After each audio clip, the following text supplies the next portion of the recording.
2024 में जम्मू सेक्टर में शिवखोरी मंदिर को जाते हुए यात्री और इस साल अप्रैल में पहलगाम में मासूम पर्यटक इस खतरनाक ट्रेंड के विशेष उदाहरण हैं।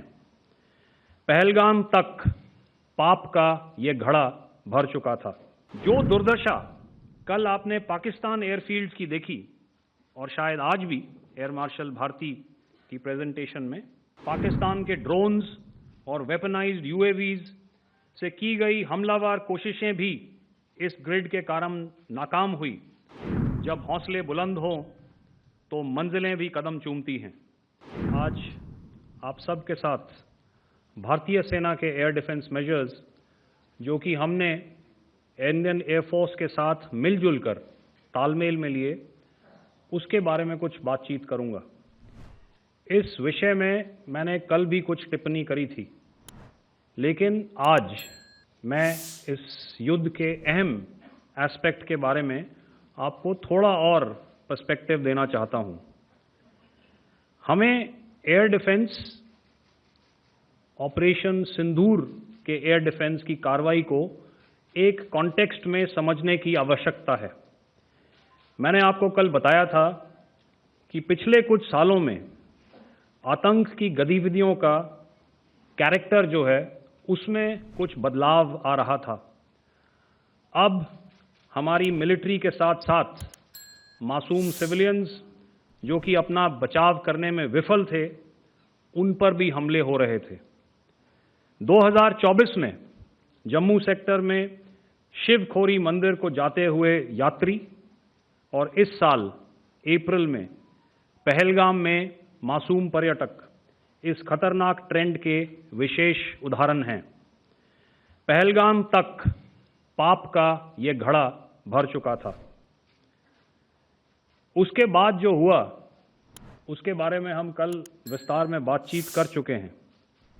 क्योंकि आतंकियों पर हमारे सटीक हमले लाइन ऑफ कंट्रोल और इंटरनेशनल बाउंड्री को पार करे बिना किए गए थे, हमें पूरा अंदेशा था कि पाकिस्तान का वार भी बॉर्डर के उस पार से ही होगा।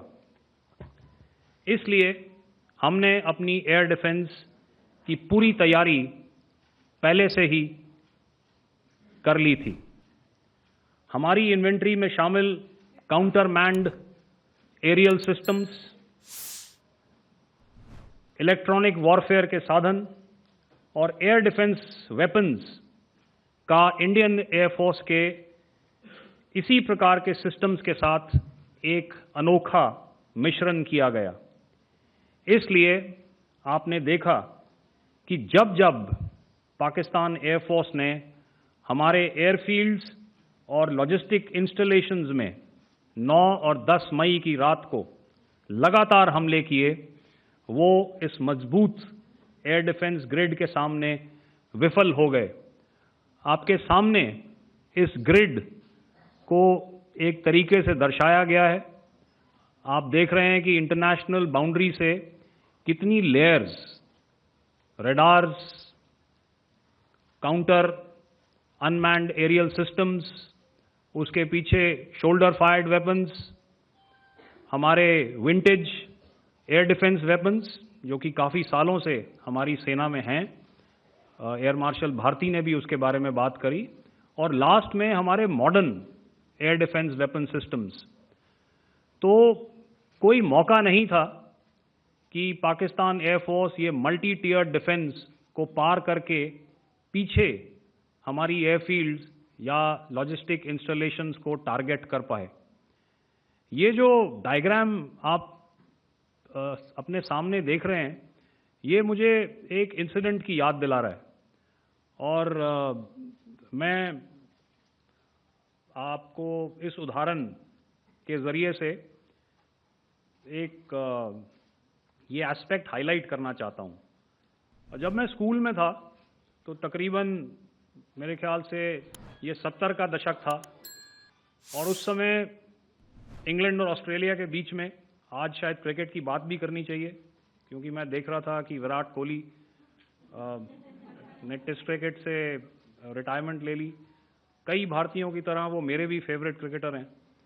तो 70 के दशक में ऑस्ट्रेलिया और इंग्लैंड की फेमस एशेज सीरीज चल रही थी और उस समय ऑस्ट्रेलिया के दो बहुत तेज गेंदबाज जो कि क्रिकेट हिस्ट्री में बड़ा उनका नाम है, जेफ थॉमसन और डेनिस लिली, उन्होंने अंग्रेजी बैट्समैन और उनकी बैटिंग लाइनअप को तहस नहस कर दिया था। और ऑस्ट्रेलियंस ने उस समय एक कहावत निकाली थी, that from ashes to ashes and from dust to dust, if Thommo don't get here then Lilly surely must. और अगर आप इस लेयर को देखें तो आप समझ जाएंगे कि मैं आपको क्या बताने की कोशिश कर रहा हूं। तो अगर आप सारे सिस्टम्स को पार कर भी गए तो आपको फिर भी एयरफील्ड या लॉजिस्टिक इंस्टॉलेशन या जो भी चीज़ को आप टारगेट कर रहे हैं उसमें पहुंचने से पहले कोई ना कोई इस लेयर्ड ग्रिड का सिस्टम ज़रूर गिरा देगा। जो दुर्दशा कल आपने पाकिस्तान एयरफील्ड्स की देखी और शायद आज भी एयर मार्शल भारती की प्रेजेंटेशन में, हमारी एयरफील्ड्स हर प्रकार से ऑपरेशनल हैं। यही नहीं, पाकिस्तान के ड्रोन्स और वेपनाइज्ड यूएवीज से की गई हमलावर कोशिशें भी इस ग्रिड के कारण नाकाम हुई और जो बचे कुचे ड्रोन्स थे उन्हें हमारे शोल्डर फायर्ड हथियारों से मार गिराया गया। मैं यहां पर अपनी बॉर्डर सिक्योरिटी फोर्स की भी सराहना करना चाहता हूं। उनके डायरेक्टर जनरल साहब से लेकर बॉर्डर पर तैनात बीओपी पर पहरा देने वाले आखिरी जवान भी हमारे इस अभियान में बढ़ चढ़कर शामिल हुए और बहुत बहादुरी से उन्होंने हमारा साथ दिया।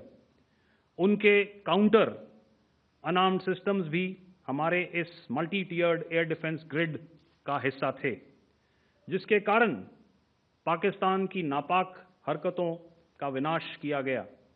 आपने सुना ही होगा, जब हौसले बुलंद हों तो मंजिलें भी कदम चूमती हैं।